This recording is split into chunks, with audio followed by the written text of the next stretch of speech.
मुस्लिम समाज के एक युवक को सोशल मीडिया प्लेटफॉर्म इंस्टाग्राम पर मर्यादा पुरुषोत्तम भगवान राम के प्रति अभद्र टिप्पणी करते हुए स्टोरी लगाया जाना महंगा पड़ गया। सूचना मिलने पर धामपुर पुलिस द्वारा आरोपी युवक को गिरफ्तार कर लिया गया। प्राप्त जानकारी के अनुसार दिनांक 7 मार्च 2025 को सोशल मीडिया प्लेटफॉर्म पर एक वीडियो पोस्ट वायरल की गई, जिसमें थाना धामपुर क्षेत्र निवासी एक युवक द्वारा मर्यादा पुरुषोत्तम भगवान श्री रामचंद्र जी के ऊपर आपत्तिजनक धार्मिक टिप्पणी की गई थी। वीडियो पोस्ट की जानकारी मिलने पर हिंदूवादी संगठनों में आक्रोश फैल गया। उनके द्वारा आपत्तिजनक पोस्ट वायरल करने वाले युवक के विरुद्ध थाना धामपुर पर तहरीर देकर कार्रवाई किए जाने की मांग की गई। प्राप्त तहरीर के आधार पर थाना धामपुर पर मुकदमा अपराध संख्या 86/25 अंतर्गत धारा 299, 353, 2 बीएनएस की धारा 66 आईटी एक्ट पंजीकृत किया गया। पुलिस जांच के दौरान युवक की पहचान आरिफ अहमद पुत्र निसार अहमद निवासी ग्राम कुंजीपुरा थाना धामपुर जनपद बिजनौर के रूप में हुई है। थाना धामपुर पुलिस द्वारा तत्परता के साथ कार्रवाई करते हुए अभियोग में वांछित अभियुक्त आरिफ अहमद पुत्र निसार अहमद निवासी ग्राम कुंजीपुरा थाना धामपुर जनपद बिजनौर को गिरफ्तार कर लिया गया है। पुलिस को अभियुक्त के कब्जे से एक मोबाइल फोन भी बरामद हुआ है। दिनांक 7/3/2025 को सोशल मीडिया पर एक पोस्ट वायरल हुआ, जिसमें प्रभु श्री राम पर अभद्र टिप्पणी की गई थी। इसका तत्काल संज्ञान लेते हुए धामपुर पुलिस ने सुसंगत धाराओं में अभियोग पंजीकृत कर आज दिनांक 8/3/2025 को आरिफ सनब निसार निवासी कुंडीपुरा थाना धामपुर को गिरफ्तार कर लिया गया है। अन्य विधिक कार्रवाई की जा रही है। लोकल से लेकर ग्लोबल तक की खबरों के लिए देखते रहिए सच्ची रिपोर्ट।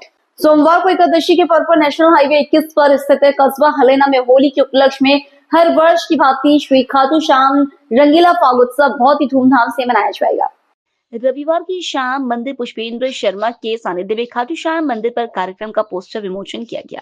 श्याम मंदिर हलेना के पंडित पुष्पेंद्र शर्मा ने बताया कि हलेना में सोमवार को होली के उपलक्ष्य में श्री खाटू श्याम रंगीला फागोत्सव कार्यक्रम मनाया जाएगा। इसके अंतर्गत निशान यात्रा, कीर्तन, बम पार्टी इत्यादि कार्यक्रम आयोजित किए जाएंगे। शर्मा ने बताया कि रंगीला फागोत्सव कार्यक्रम बहुत ही शानदार तरीके से मनाया जा रहा है। भक्तों की अपार भीड़ भी रहेगी। ज्यादा से ज्यादा भक्तों को कार्यक्रम में भक्तों को उपस्थित होने के लिए अपील की। श्याम सेवक ओम प्रकाश गुप्ता ने बताया कि सोमवार 10 मार्च को दोपहर 2 बजे से फागोत्सव भ्रमण, जादुई करिश्मे, छज्जन द्वारा मूसल यात्रा, अमेरिकन नाई, घायल की झांकी, भोला पार्वती इत्यादि की झांकी प्रस्तुत की जाएगी। इसके बाद रात्रि में कीर्तन मुकाबला भी किया जाएगा। इसमें श्याम बाबा का भव्य अलौकिक श्रृंगार भी किया जाएगा।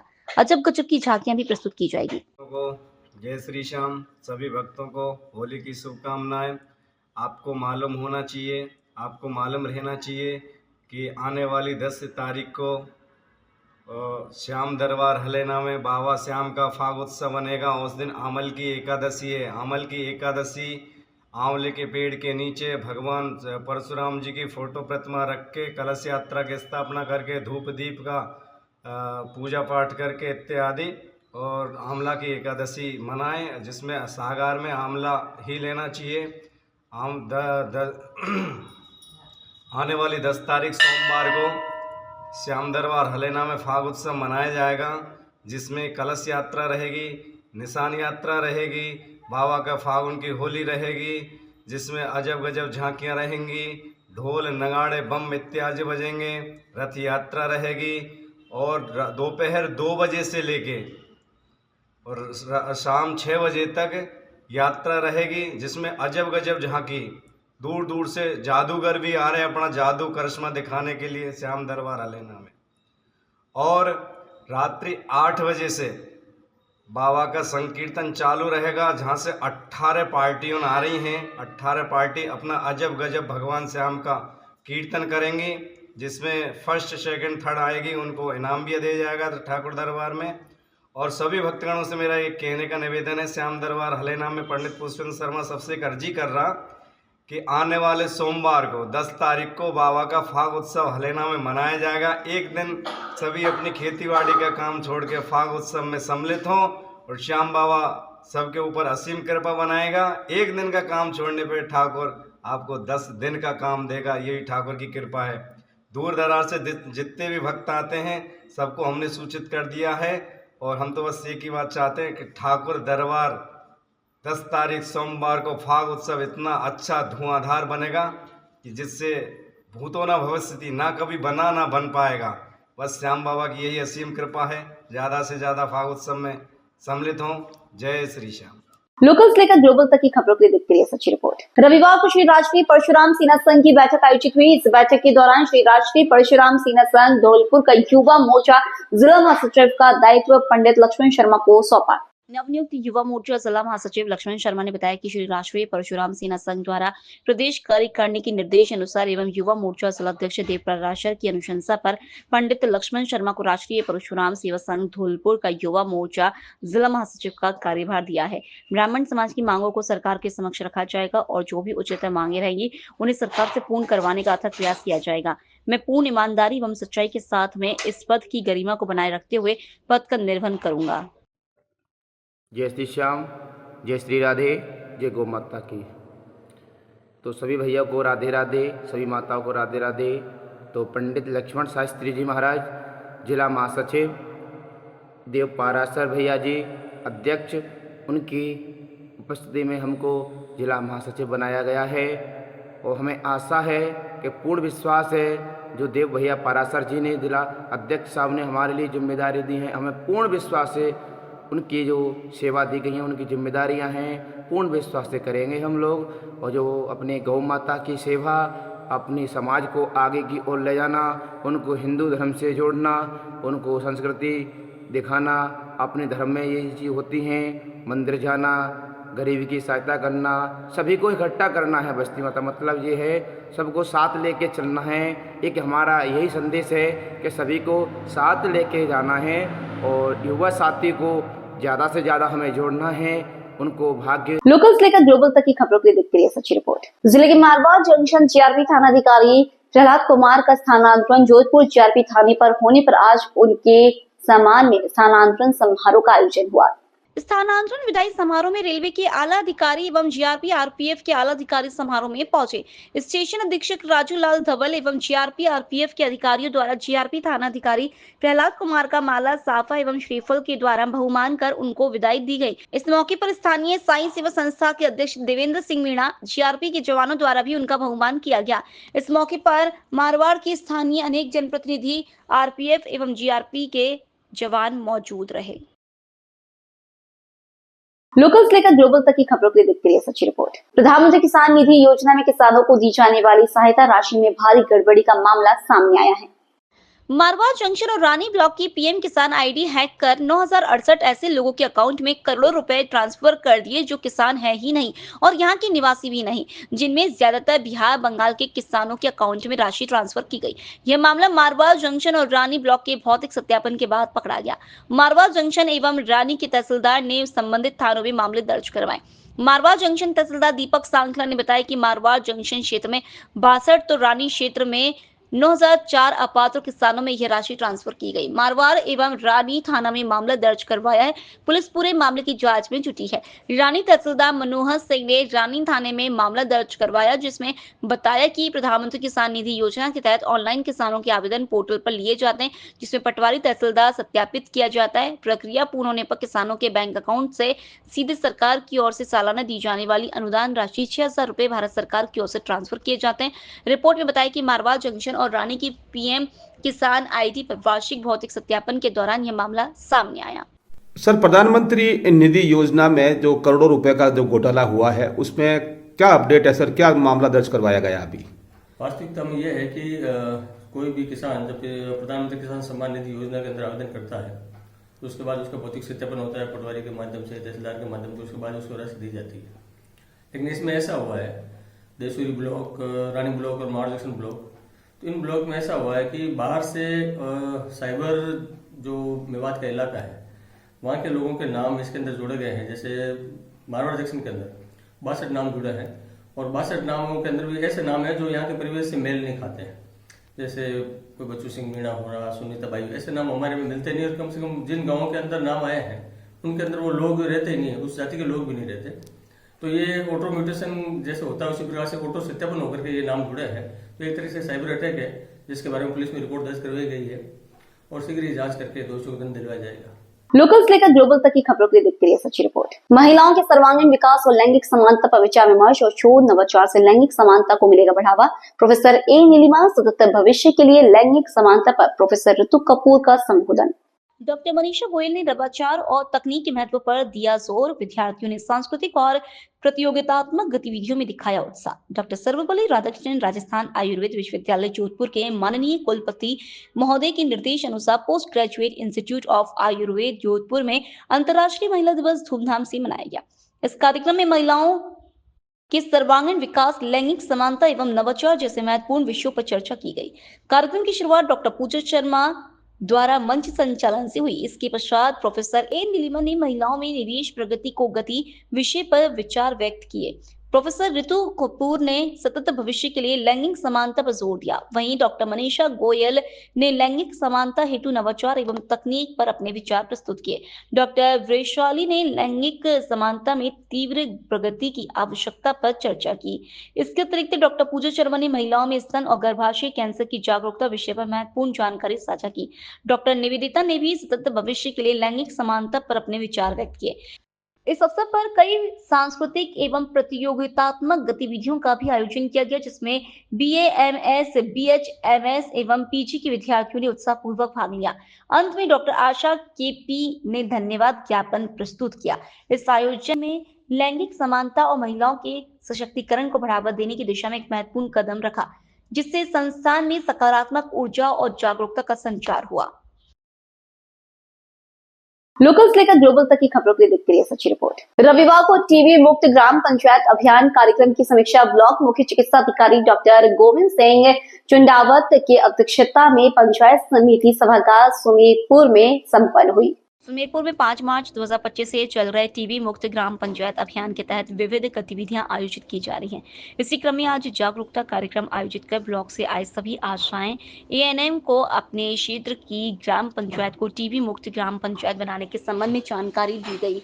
कार्यक्रम को संबोधित करते हुए BCMO डॉक्टर गोविंद सिंह ने बताया कि टीबी मुक्त भारत अभियान के तहत प्रदेश में राज्य क्षय अनुभाग राजस्थान की ओर से संपूर्ण राज्य में टीबी मुक्त ग्राम पंचायत की दिशा में विशेष अभियान संचालित किया जा रहा है। प्रदेश में 24 मार्च 2025 तक संचालित होने वाले इस अभियान का उद्देश्य टीबी उन्मूलन को गति देना, समुदाय में टीबी की समय पर पहचान, उपचार एवं रोकथाम को सुदृढ़ करना है।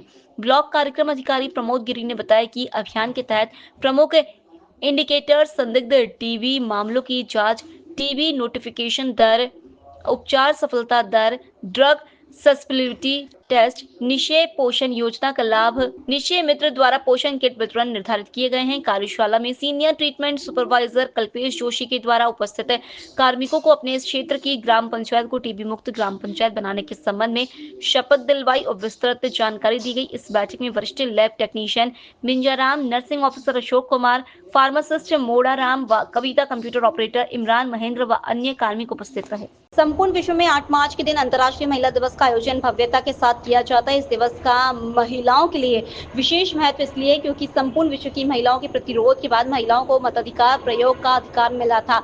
इस उपलब्धि पर संयुक्त राष्ट्र संघ द्वारा महिलाओं के सम्मान हेतु अंतर्राष्ट्रीय महिला दिवस की घोषणा की गई।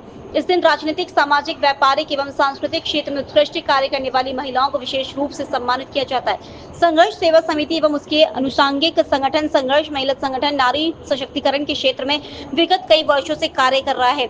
झोकनबाग स्थित SM टावर पर अंतर्राष्ट्रीय महिला दिवस के अवसर पर समाज सेवी डॉक्टर संदीप ने अपनी धर्मपत्नी एवं संघर्ष महिला संगठन के अध्यक्ष सपना सरावगी सहित सैकड़ों की संख्या में महिलाओं का माल्यार्पण कर स्वागत एवं शॉल, श्रीफल, उपहार एवं प्रशस्ति पत्र देकर सम्मानित किया गया। इस अवसर पर समाज सेवी डॉक्टर संदीप ने कहा, महिला आदि शक्ति है। जब जब इस धरा पर संकट छाया है, महिलाओं ने ही विभिन्न रूपों में उसे संकट से उभारने का कार्य किया है।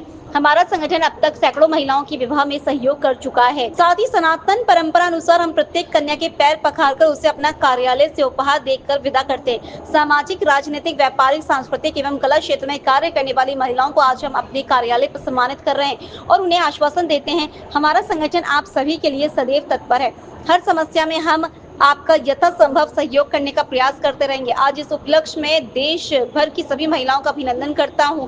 इस अवसर पर काजल चौधरी, अनीता यादव, रूबी, नैन्सी सहित सैकड़ों की संख्या में महिला एवं संघर्ष सेवा समिति के सदस्यगण उपस्थित रहे। अंतर्राष्ट्रीय महिला दिवस पर संघर्ष सेवा समिति कार्यालय पर क्या कार्यक्रम आयोजित? अंतर्राष्ट्रीय महिला दिवस पर सभी अपनी माँ बहनों को, हमारी जो देश में हमारे परिवार की, हमारे संघर्ष सभी लोगों को सबसे पहले तो आज के दिन की शुभकामनाएं देते हैं और अपनी बहनों को अवगत कराना चाहते हैं कि 8 मार्च का दिन अंतर्राष्ट्रीय महिला दिवस का आयोजन भव्यता से इसलिए किया जाता है कि इस दिन महिलाओं के लिए विशेष महत्व है, क्योंकि संपूर्ण विश्व की महिलाओं के प्रतिरोध के बाद आज मताधिकार का जो उपयोग करने का अधिकार था वो आज के दिन ही मिला था हमारी बहनों को। इस उपलब्धि पर संयुक्त राष्ट्र संघ द्वारा महिलाओं के सम्मान हेतु अंतर्राष्ट्रीय महिला दिवस की घोषणा की गई थी। इस दिन राजनीतिक, सामाजिक, व्यापारिक एवं सांस्कृतिक क्षेत्रों में उत्कृष्ट कार्य करने वाली महिलाओं को विशेष रूप से सम्मानित किया जाता है।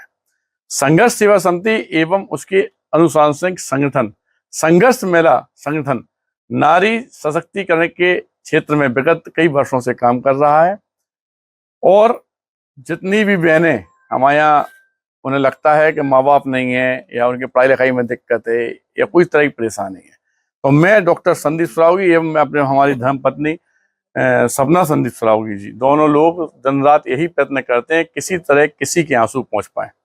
और आज तो हमारी बहनों का, हमारी माओं का सबका दिन है, महिला दिवस है, और चूंकि यह महिला दिवस से भारत वर्ष में सबसे भव्यता से इसलिए मनाया जाता है कि वीरांगना महारानी लक्ष्मीबाई, जिनके कारण इस झांसी को पहचाना जाता है, हमारे बुंदेलखंड की धरा को पहचाना जाता है।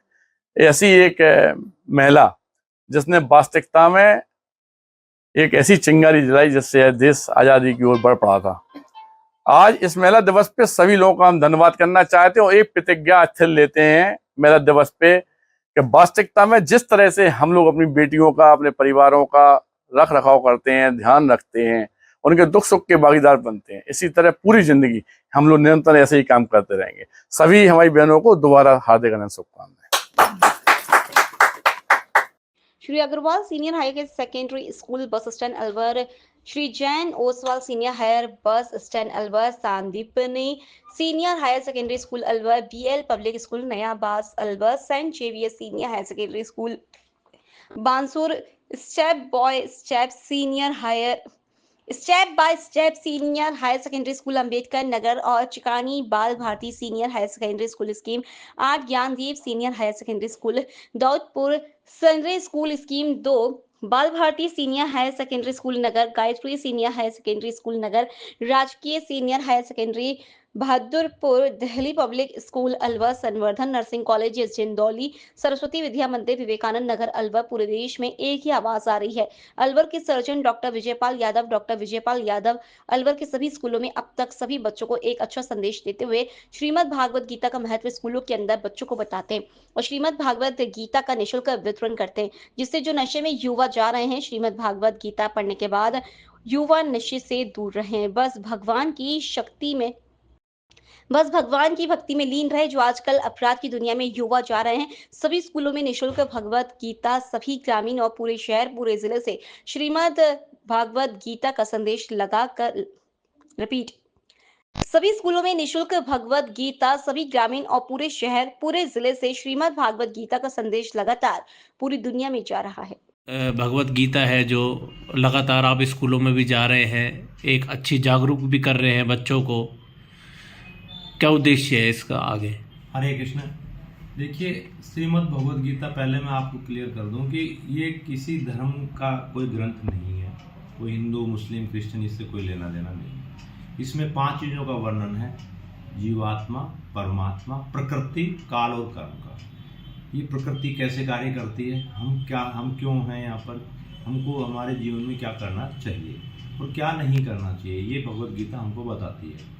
तो ये ज्ञान आपको, दूसरी बात जो समाज में मिथ है कि ये बुढ़ापे में करनी चाहिए, नहीं, ये 5 साल की उम्र में करनी चाहिए। और मैंने प्रैक्टिकली देखा है रिजल्ट, जो पहली क्लास से तीसरी क्लास तक के बच्चे हैं उनको मैक्सिमम इस चीज़ में इंटरेस्ट होता है, जिससे मनुष्य को अपने के कार्य करने की, कैसे कार्य करना है वो सीखते हैं। भगवत गीता वो सिखाती है हमको, जिससे कि हम समाज में अच्छा काम कर सकें और बिना किसी को दूसरे को तकलीफ दिए। अब तक कितने स्कूलों में ये भगवत गीता? 21 स्कूलों में श्रीमद् भगवत गीता प्रारंभ हो चुकी है, जिसमें असेंबली में जो प्रार्थना होती है उसमें एक श्लोक प्रतिदिन एक बच्चा याद करके आता है और वाक्य करके बोलता है उसका हिंदी के साथ में और उसके मीनिंग बताता है। कैसा आपको रिस्पॉन्स मिल रहा है? आप स्कूलों में जा रहे हैं, इससे बहुत अच्छा, एक तो सबसे पहले बच्चों को नियम, हर जीव नियम से बंधा हुआ है यहाँ पर। जैसे कि हम मोटरसाइकिल चलाते हैं, कार चलाते हैं, जब मोटरसाइकिल चला हेलमेट पहनना अनिवार्य है। इसी तरह यदि हम पहन के जाएंगे तो सुखी रहेंगे। आप स्कूल में जाओगे, तहसील में जाओगे, अस्पताल जाओगे, सब जगह नियम लागू है। रोड पे चलते हैं वहाँ भी नियम लागू, घर में रहते हैं वहाँ भी नियम लागू है। तो सबसे पहले बच्चों को जो मैं नियम बताते हैं कि सुबह जगने का नियम क्या है। ब्रह्म मुहूर्त में जगना अनिवार्य है। यदि ब्रह्म मुहूर्त में आप जग करके नहा धो करके और पढ़ाई करेंगे तो निश्चित रूप से आपके रिजल्ट्स इंप्रूव होंगे और आप बीमार नहीं पड़ेंगे। ये दो फायदे तो काफ़ी बच्चों ने। दूसरा, खाना पीना, तमोगुणी भोजन करेंगे जिसमें चाय, कॉफ़ी, प्याज, लहसुन, मसूर की दाल, मीट, अंडा, मछली, ये नहीं करते तो उससे मनुष्य में एक शीतलता आती है, एग्रेसिवनेस कम हो जाता है। तो ये दो बच्चों को विशेषकर बहुत फ़ायदे की चीज़ है कि वो बचपन में चाय वाय पीना छोड़ देते हैं, जिससे कि आगे चलकर इनकी लत नहीं पड़ती है उनको। तीसरा जो है, ब्रह्मचर्य का पालन करते हैं और नशा नहीं करना चाहिए। और चौथा, जुआ, सट्टा, शेयर मार्केट, ये 4 नियम बताए हैं, वो 4 नियमों की पालना करते हैं, जिससे यदि ये 4 नियम पालन करेंगे तो हम पूरा समाज सुखी हो सकता है। और साथ में भगवान का कीर्तन, हरे कृष्ण कृष्ण कृष्ण हरे हरे, हरे राम राम राम हरे हरे। क्या नाम है सर आपका? डॉक्टर विजयपाल यादव।